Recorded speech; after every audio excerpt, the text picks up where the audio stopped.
For USCFootball.com, I'm Keely Eure here with Dan Weber. Instant analysis of the Thursday practice of UCLA week. And Helton's had good news. Josh Fatu was the only guy who's probably going to be out for UCLA, but otherwise everyone else will most likely be able to contribute in some type of way. Yeah, I think we were surprised a little bit that they held Porter Gustin out. He said it was just a back, tighten up, and he just didn't want him to, take any chances. I thought Deontay Burnett looked good on that kind of sprained knee that he's been off and on a little bit this week. I thought he looked good out there. Said Ware and Justin Davis are better than they were last week. He said Rojo is going to carry the load back there, but other than that, they're Stevie Tui Kalavatu moving around really well. He, had a good game last week, so from most of those injury standpoint, they're in pretty good shape.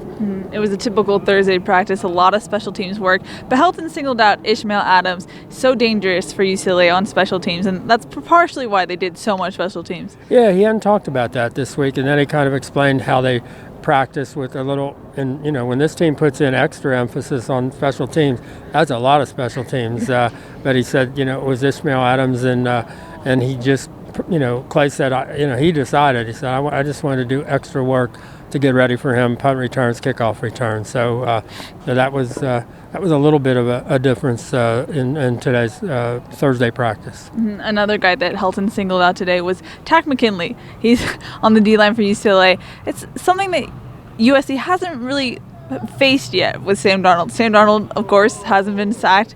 What kind of problem does Tack pose for this offensive line? Yeah, and I thought that was an interesting number, and I hadn't you're thinking, well, Sam's really hard to sack.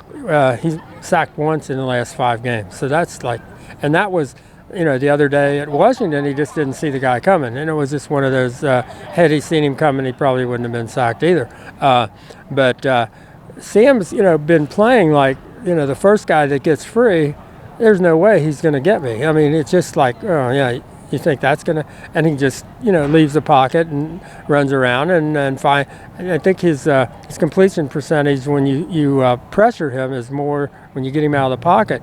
But can he do that against Tack McKinley, who Clay said he remembers him running a 10.700 in high school as a track star, and he's got so much speed off the edge. USC hasn't seen anybody like him, and that'll be interesting because, he'll be able to run Sam down. Now, whether, there are other things you can do to prevent that, but that'll be really an interesting matchup to watch, Sam and Tack McKinley. If McKinley gets free, what does Sam do?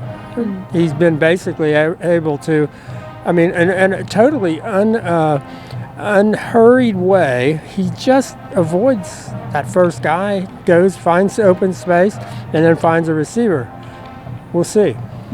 With these rivalry games comes a little bit of chippiness, a little bit of extracurricular sometimes on the field. You have to ask Helton, has he addressed that with the team, that there might be a opportunity of chippiness on the field? Yeah, and I was glad he answered it. Sometimes coaches will, no, he just said, yeah, we've talked about it, and we haven't let it bother us. And, there are other games with a lot of emotion, the Notre Dame game, all the Pac-12 games.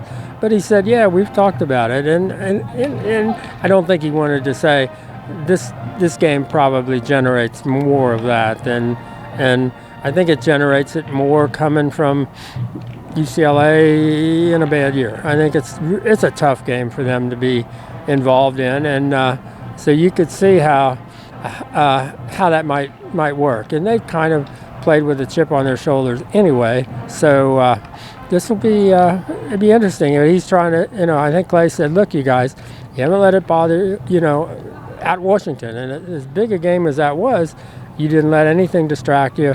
You can't let that kind of thing, that chippiness and all of that goes with it, you can't let that distract you Saturday.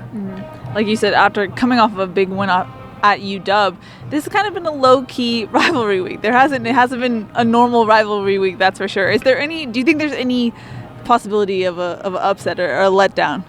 I think the point is that they wanted to make this like all the other games, that they felt like we've really been preparing well for these games. Business-like approach, very serious. We know what we're doing. We know how we want to do it, and we don't want to do anything different. We don't want to, vary from the way we've been preparing. So they've certainly done that. They have prepared for this just like it's another game. That's what good teams, really good teams, are able to do in games like this. You don't want to, make it anything over and above what you've been doing. They've certainly, accomplished that.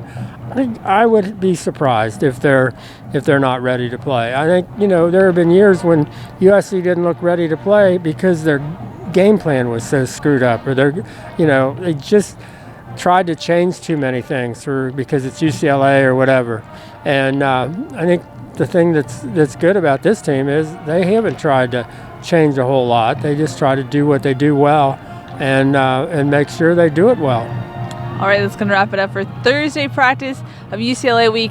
That's Dan Weber. I'm Keely Eure. For more, check out uscfootball.com.